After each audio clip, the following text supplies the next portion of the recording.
এখানে সেখানে ভোট দেব না ভাই, এবার যেখানে সেখানে ভোট দেব না ভাই, ভোট দেব ভাই সেইখানেতে আল্লাহ রাজি হয় যেথায় রাসূল খুশি হয়। যেখানে সেখানে ভোট দেব না ভাই, এবার যেখানে সেখানে ভোট দেব না ভাই। ভোট হলো ভাই দেশের লাগি বিরাট আমানত, ও জাগাতে ভোট দিলে ভাই হবে খেয়ানাত। এবার দেশ বাঁচাতে দিন বাঁচাতে, এবার দেশ বাঁচাতে দিন বাঁচাতে সদা সজাগ থাকা চাই। যেখানে সেখানে ভোট দেব না ভাই, এবার যেখানে সেখানে ভোট দেব না ভাই। এবার একটা ছোট যদি ভোটের কথা আসছে, বলুন তো জামাত ইসলামের নেতারা কিভাবে সমাবেশ করে কাদের টাকায়? জনগণের টাকায়। বলুন তো সমাবেশে যেতে গেলে জামাত ইসলামের নেতারা কি বিরিয়ানি দেয়, টাকা দেয়?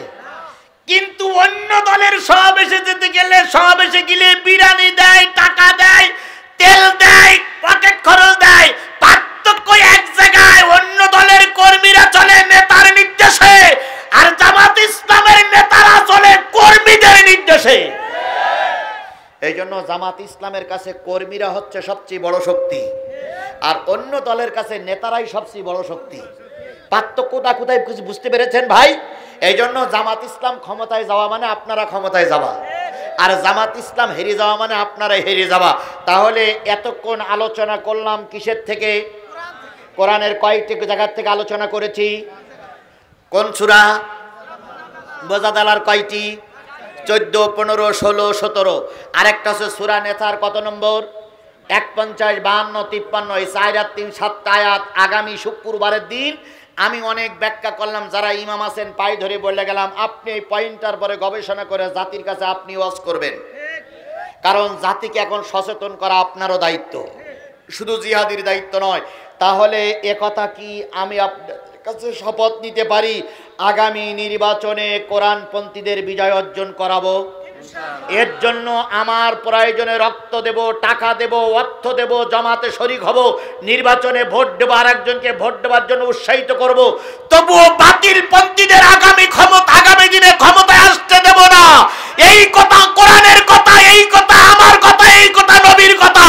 সেই কথার সঙ্গে একমত কারা? এবার 2 হাত উঁচু করে আল্লাহরে দেখান, জোরে তাকবীর হবে, নারায়ে তাকবীর। আল্লাহ হাত উঁচু করে রাখেন। আল্লাহ 1.5 ঘন্টার বেশি সময় ধরে ধরে তোমার পাগলদেরকে কোরআনের পথে আহ্বান করেছি। হেদায়েত আমার কাছে নাই, হেদায়েতের চাবিকাঠি তোমার হাতে। আল্লাহ দয়া করে বক্তা শ্রোতা সবাইকে হেদায়েত নসিব করে দাও। আগামী নির্বাচনে আমরা যেন কোরআনপন্থীদের বিজয় অর্জন করিয়ে জাতীয় সংসদে যেন কোরআনের আলোচনা হচ্ছে দেখতে পারি। যদি কোরআনের রাজ প্রতিষ্ঠিত হয় আল্লামা সাঈদী শান্তি পাবে, যদি কোরআনের রাজ প্রতিষ্ঠিত হয় নিজামী সাহেব শান্তি পাবে। তাদের আত্মার শান্তির জন্য একটা বারে যেন আমরা জাতীয় সংসদে যেন কোরআন দেখতে পারি। দয়া করে তুমি কবুল করে নাও, দয়া করে তুমি কবুল করে নাও, দয়া করে তুমি কবুল করে নাও। এই হাতগুলোরে আল্লাহ তুমি কোরআনের জন্য কবুল করে নাও। আমিন সুম্মা আমিন বিজুদিকা আমিন বিনতিনানিকা আমিন ইয়া আল্লাহ ইয়া রাব্বাল আলামিন। আল্লাহ আমাদের সবাইকে সহায়ক, আল্লাহ আমাদের সবাইকে সবাই সহায়ক, আল্লাহ আমাদের সবাই সহায়ক। আমিন। ওয়া আখিরু দাওয়ানা আনিল হামদুলিল্লাহি রাব্বিল আলামিন। কয়েকটা প্রশ্ন আসছে, শোনেননি দুঃখ নাই, কিন্তু এবার ভালো করে শোনেন। আল্লাহ পাক সুন্দর করে বলতেছে আমলাহুম নাসিবুম মিনাল মুলক। জিজ্ঞাসা চিহ্ন। আমলাহুম নাসিবুম মিনাল মুলক। মুলক মানে কি? ভালো করে খেয়াল করবেন। বিএনপির ভাইরা ভুল বুঝেন না, পায়ের পরে হাত থেকে বলতেছি, জামাতের ভাইরা আনন্দিত হয়েন না, পায়ের পরে হাত থেকে বলতেছি। আওয়ামী লীগের ভাইরা আমাকে দোষ দিয়েন না, পায়ের পরে হাত থেকে বলতেছি। জাতীয় পার্টির লোকদের বলতেছি, সাধারণ লোকদের বলতেছি। আল্লাহ জিজ্ঞেস করছে, আমলাহুম নাসিবুম মিনাল মুলক, সামনে যে নির্বাচন হবে, এই নির্বাচনে এই 7টা দোষ যাদের ভিতরে আছে, তাদের কি তোমরা রাষ্ট্র ক্ষমতায় বসাচ্ছ নাকি? তাদের কি ভোট দিচ্ছ নাকি? তাদের কি চাচ্ছ তারাই দেশের এমপি হোক? যদি চাও যে এই 7টা দোষে তারা এমপি হোক, যাদের ভিতরে 7টা দোষ আছে তারা চেয়ারম্যান হোক, আগামীতে তারা নির্বাচিত হয়ে এমপি হোক, তারা রাষ্ট্রের মালিক হোক, এই দেশ তাদের হাতে যাক। আমলাহুম নাসিবুম মিনাল মুলক, রাষ্ট্রের ক্ষমতা যদি তাদের হাতে দাও, আমি আল্লাহ এত সুন্দর করে নসিহত করলাম, নবী নসিহত করে গেল, আজিজুল ইসলাম জিহাদি বেলকুচির কল্যাণপুরীর মাঠে পায়ে ধরে নসিহত করে গেল। তারপরেও যদি তোমরা না শুনে যদি ওই সমস্ত দোষওয়ালা নেতাদের হাতে ক্ষমতা দাও, রাষ্ট্রের মালিক যদি ওদের বানিয়ে দাও, রাষ্ট্রের ক্ষমতা যদি ওদের হাতে তুলে দাও, যদি আল্লাহর নসিহত তোমাদের পছন্দ না হয়, আজিজুল রস যদি তোমাদের পছন্দ না হয়, রসুলের কথা যদি তোমাদের পছন্দ না হয়, আল্লাহর কোরআন যদি তোমাদের পছন্দ না হয়, তোমরা যদি উল্টো পাল্টা বুঝে এই সমস্ত দোষওয়ালা লোকদের হাতে রাষ্ট্রের ক্ষমতা দাও, যদি এমপি বানাও, যদি মন্ত্রী বানাও, যদি মেম্বার বানাও, যদি চেয়ারম্যান বানাও, তাহলে শুনে রাখো আমি ওদের সম্পর্কে ভালো জানি। ওরা ক্ষমতায় গেলে কি করবে এটা আমি তোমাদের আগেই বলে দিচ্ছি।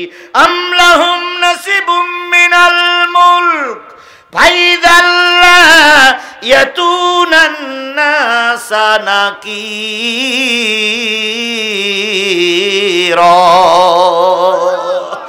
নাকিরা শব্দের অর্থ আছে তিল, কড়ি। যদি এই সমস্ত লোকদের হাতে দায়িত্ব দাও, তিল কোড়ি পরিমাণ জনগণের জন্য ওরা ব্যয় করবে না, সব ওরা নিজেরা খেয়ে ফেলবে। ওদের হাতে ক্ষমতা দিলে সব ওরাই খাবে, তোমাদের জন্য কিছু দেবে। এইবার নেতা এসে বলবো আমি তোমাদের এই করবো সেই করবো, আল্লাহ বলতে দেবে না, তাহলে কার কথা শুনবেন? নেতার কথা না আল্লাহর কথা? তাহলে আল্লাহর কথা যদি শোনেন, তাহলে আজকে থেকে টার্গেট নিতে হবে, এই দোষ যাদের ভিতরে আছে তাদেরকে আমরা ভোট দেবো না। কথা ক্লিয়ার?